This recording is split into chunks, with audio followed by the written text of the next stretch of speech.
Pleasure of having with us Federal Chancellor of the Federal Republic of Germany, Friedrich Merz, and President of the European Commission, Ursula von der Leyen. President von der Leyen. Herzlich willkommen. A very warm welcome, Chancellor, dear Friedrich. It's a great pleasure for us that you came straight to Brussels, to the European institutions, and you did that on Europe Day as well. I think that's great. And in this exchange, we both agreed that whatever we are addressing right now needs to have an urgency mindset.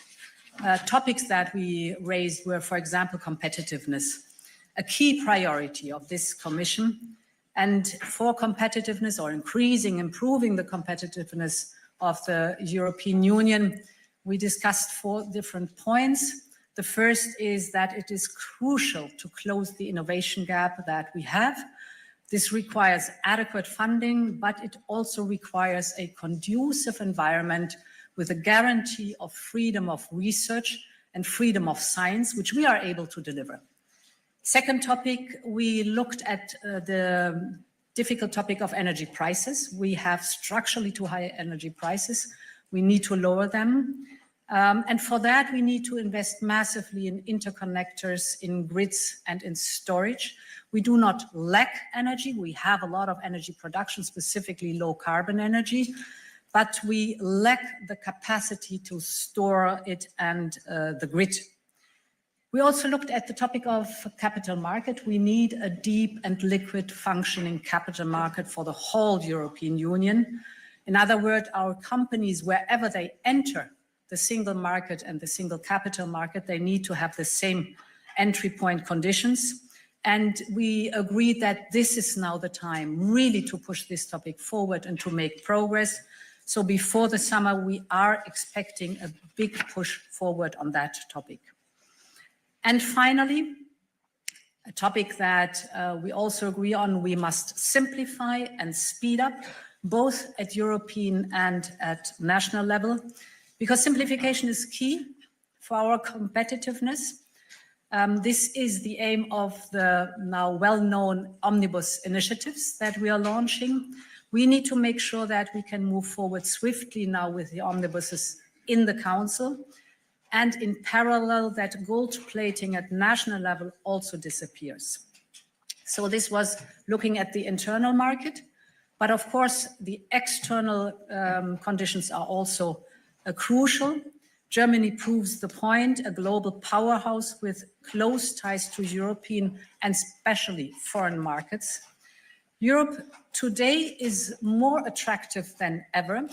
Currently, from all over the world, countries are eager to work, trade, and partner with us. You know the topics from Mexico to Mercosur, from Switzerland to South Africa, from India to Indonesia, just to name a few. We have 76 trade agreements today, and the number is growing.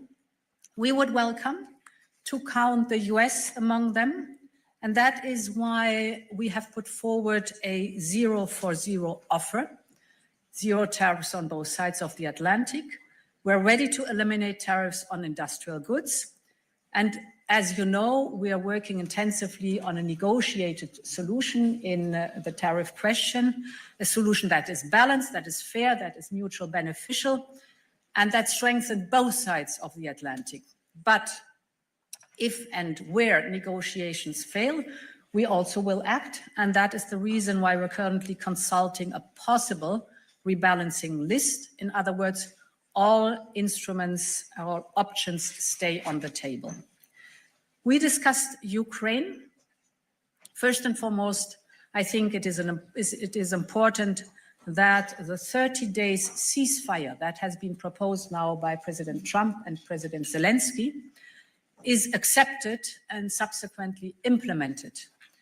At the same time, we also agree that we have to bring Ukraine into a position of strength. This includes further support economically, militarily, and politically. And we underline both that we want to reach a just and lasting peace. This also turns the look towards the topic of additional defense spending in the European Union. And I welcome the Chancellor's initiative to substantially increase German defense spending. As part of our Readiness 2030, we agreed on the need to conclude, the instruments SAFE and the National Escape Clause. With SAFE, we will ensure 150 billion euros in EU-backed loans.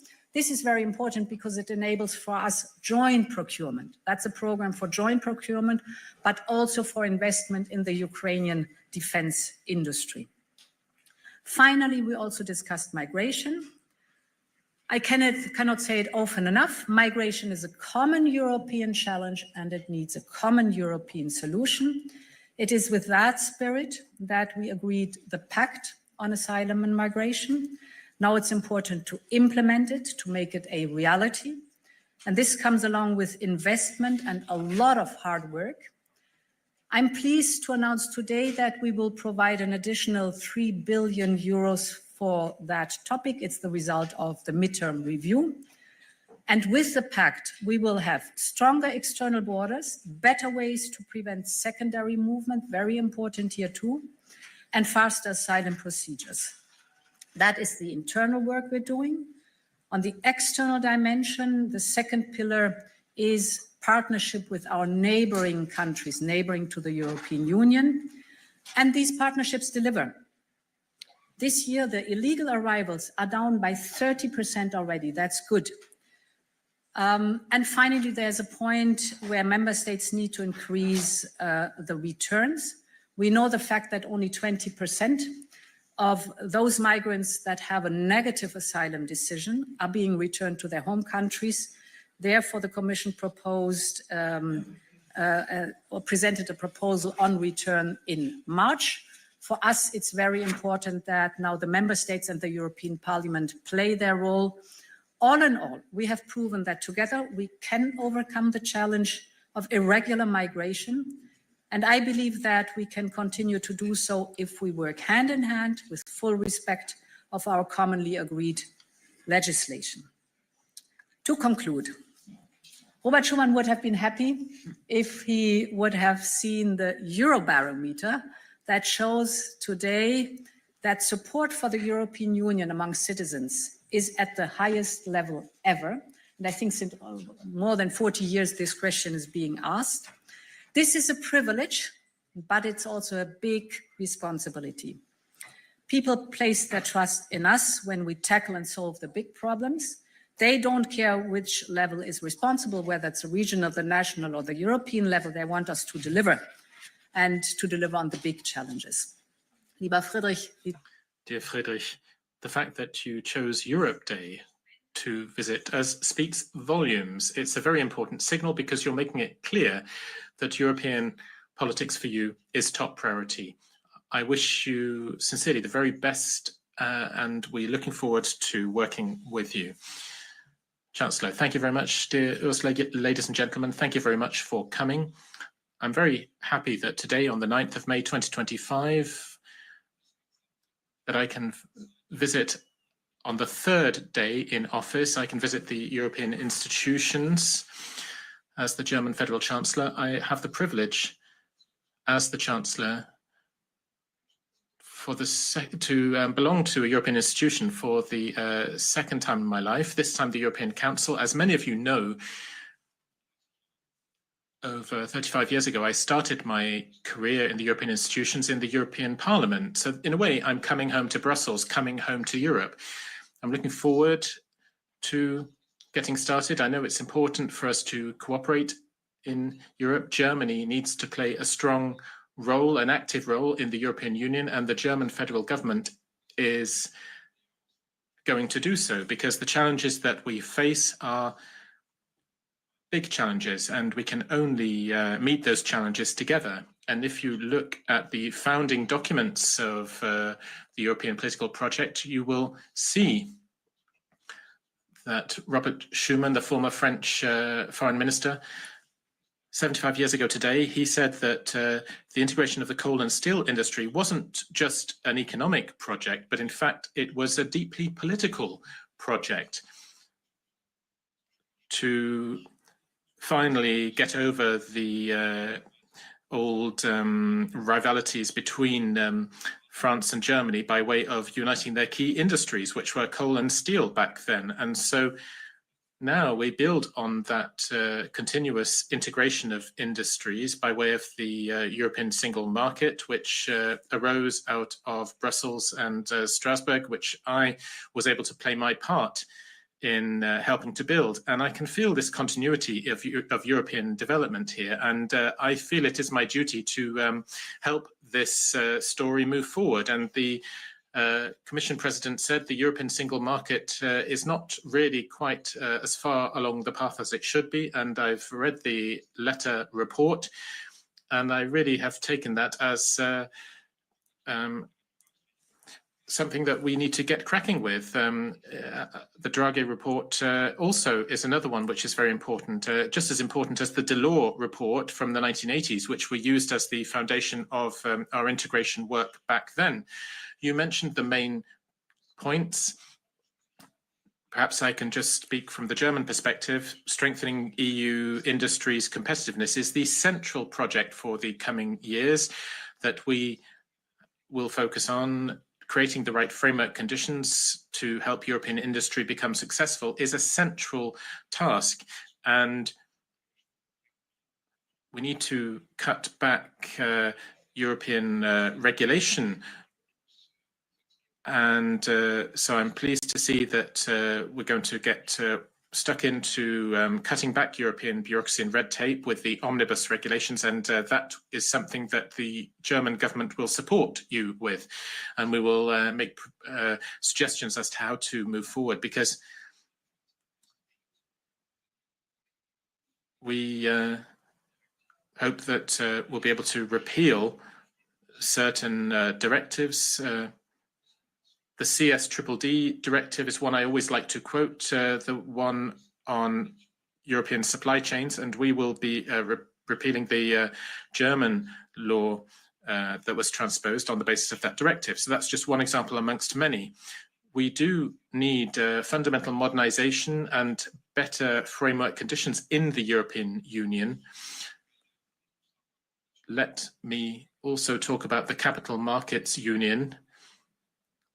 In Europe, we talked far too long about liability and not enough about the integration of the capital markets. And I agree with the President of France. As you know, I wasn't just in Paris this week, but also I went to Warsaw. I was the first German Chancellor who, on his first day in office, on the first full day of his mandate, went to not just to Paris, but also to Warsaw. It was important for me to send that signal to say that we're not just going to be cooperating with our biggest neighbor to the west, but also our biggest neighbor to the east on an equal footing.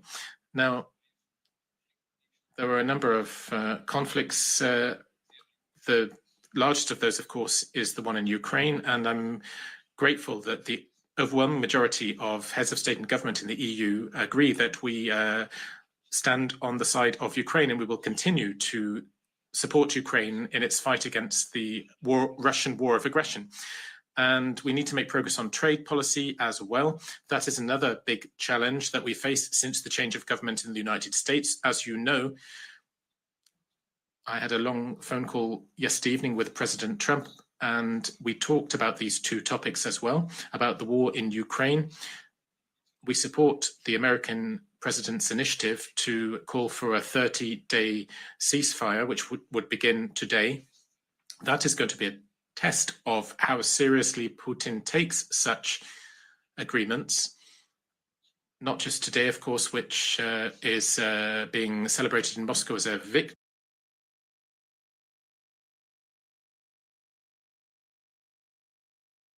day, but also moving forward, we'll see whether it's possible to turn a 30-day ceasefire into real peace negotiations. And the ball is very much in Moscow's court, nowhere else. We agree here in Europe, we agree to support Ukraine. The United States also supports Ukraine. Now the ball is in Moscow's court, and only there.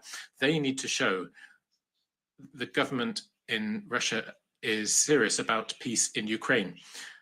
trade policy is important. Let me just say now that we fully support quickly ratifying the Mercosur agreement. I agree with the Commission President that Europe also needs to seek out other trade partners in the world. There are many who are interested right now in working with Europe towards trade agreements in this difficult geopolitical situation, and that includes the United States. I congratulated President Trump on his agreement with the United Kingdom yesterday, but he cannot pick off individual EU member states one by one. We're all members of the EU, and therefore trade competence has been passed on completely to the European Commission. We negotiate as one. So the next trade partner for the EU is not Germany, Poland, or another member state. It's Europe. It's the European Union. And I hope we will be able to make progress in lowering tariffs and in the long term to a trade agreement. I regret the fact that TTIP never saw the light of day. We ought to have achieved that, and we would now know how valuable it would have been. But that's spilt milk now. Let's move on. Technological standards are just as important as tariffs, and often I think they're underestimated in their importance. I would like us to offer to our American partners mutual recognition of technical standards, because I think there's a lot of potential there if we want to open markets, which we don't, and it's a potential we're not really using enough. So last but not least, European Union's defense capacity is important as well. Of course, financial resources need to be made available. The EU is talking about the fiscal pact, extending that, and in Germany, we've made use of our national debt rules. We changed the German constitution, and we've made it possible to have defense spending go over and above the 1% of GDP, regardless of the debt break. But money is not the answer on its own. We need simplified standards as well. We also need simplified systems, adapted standards, and we also need to make sure that money we spend individually could be pooled into a European budget, because we would achieve economies of scale that way by simplification, standardization, and economies of scale. And without that, it's not just enough to talk about money alone. So I'm looking forward to further discussions with the Commission in Council, and on a day like today, it's a day where we celebrate 75 years of the Schuman Declaration, but I think it's a day which calls us to get working as well. The European Union is, of course, the most successful project for peace and prosperity for the European continent, and I, as the German Federal Chancellor, will work to see it succeed together in partnership with the European institutions. We can open for questions. Yes, here in the front.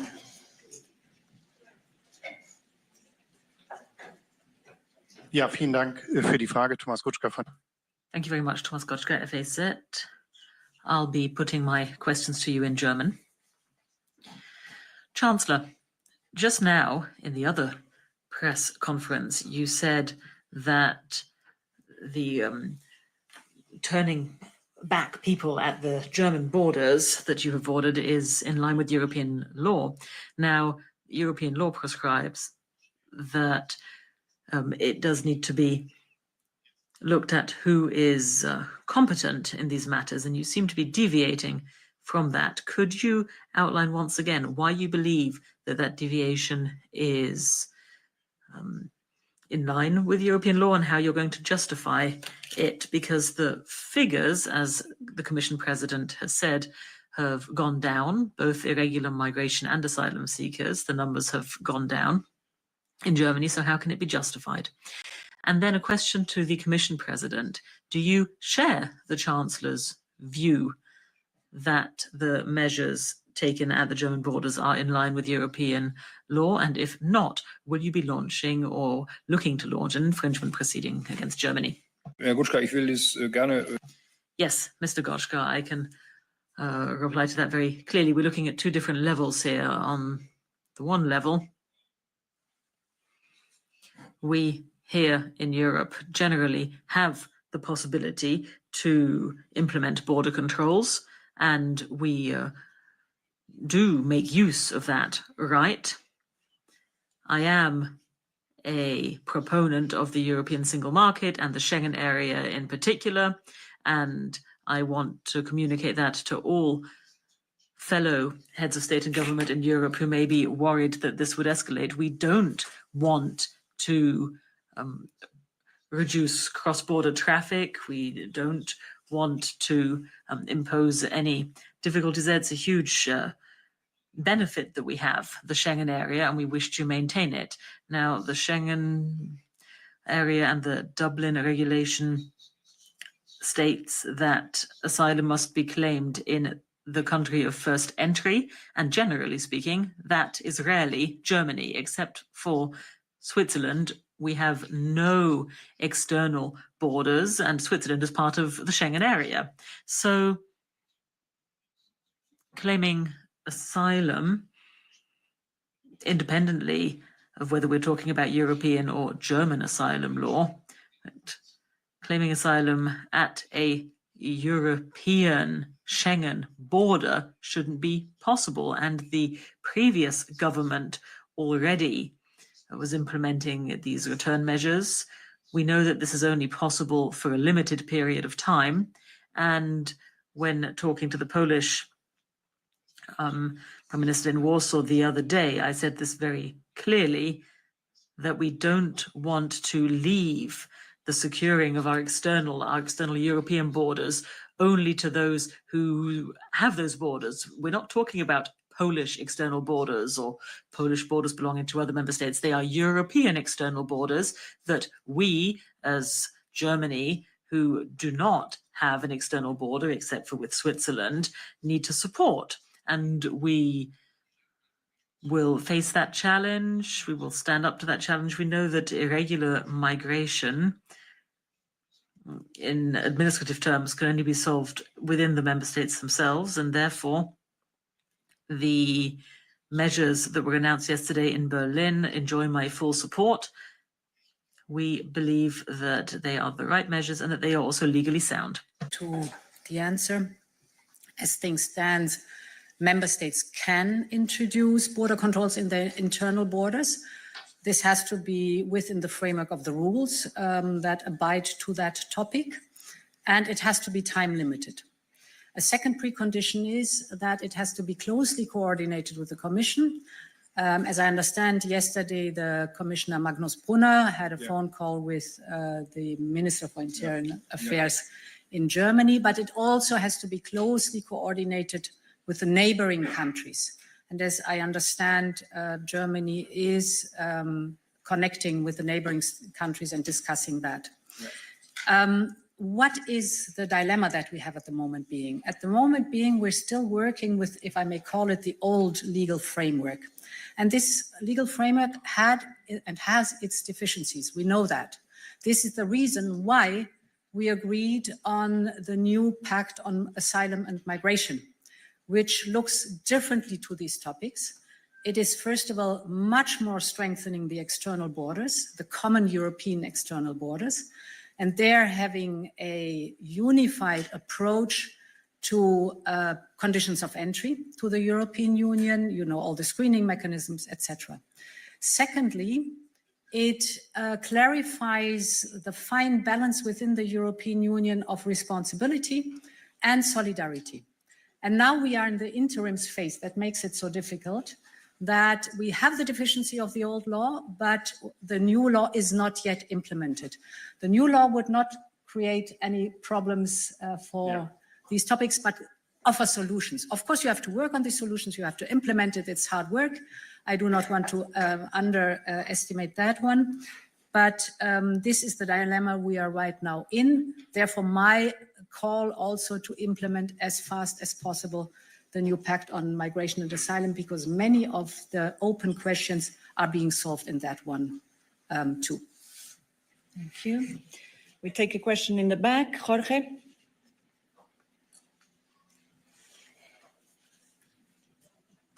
Good afternoon, Jorge Valero with Bloomberg. It's a question on trade for both of you, especially for President von der Leyen.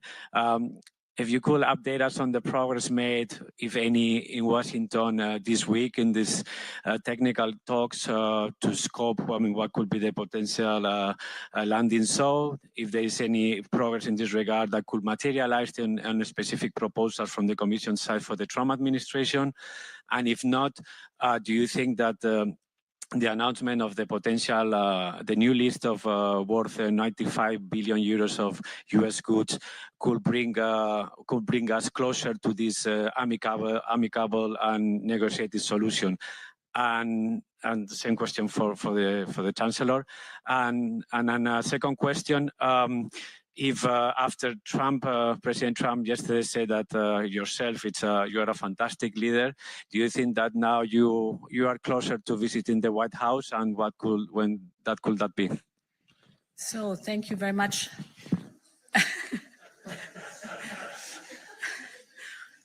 I like compliments in general. So negotiations, as always. Nothing is negotiated till everything is negotiated. So it's against the simple rules of negotiations if you give in between details which are not totally agreed now with the whole package. Therefore, unfortunately, I will of course not go into any kind of details. As you know, we are discussing the scoping paper, but this is all the negotiations in the very end have to be concluded. I think the list of the rebalancing measures of 95 billion you were mentioning, we were always transparent from the very beginning. We always said we prefer a negotiated solution, but we also develop countermeasures. And this is now the process where we have to develop these countermeasures to put this instrument on the table. We have other instruments on the table. We will not take anything off the table till we have a satisfactory result on that one. And I think I had good conversations with President Trump on the phone and at the funeral of the Pope. But for me, it's important that if I go to the White House, I want to have a package we can discuss. So it has to be concrete, and I want to have a solution that we both can agree on. That is the work we're doing right now. On trade, we don't have any difference in our view. We need to find negotiated solutions with the US government, we are the European Union. We're not individual member states. And so when I do go to Washington, it's not planned yet, but we will be planning it very shortly. And I will definitely coordinate with the European Commission to make sure that we all sing from the same hymn sheet. And I'll make it very clear to the US government that there are no differences in how we evaluate or our political approach to these questions between the German federal government and the European Commission. We need to have a common position. And as the Commission President has said today, and as has been discussed in the last few weeks, we fully support the decisions that have been taken. In the front, yes, please, yes.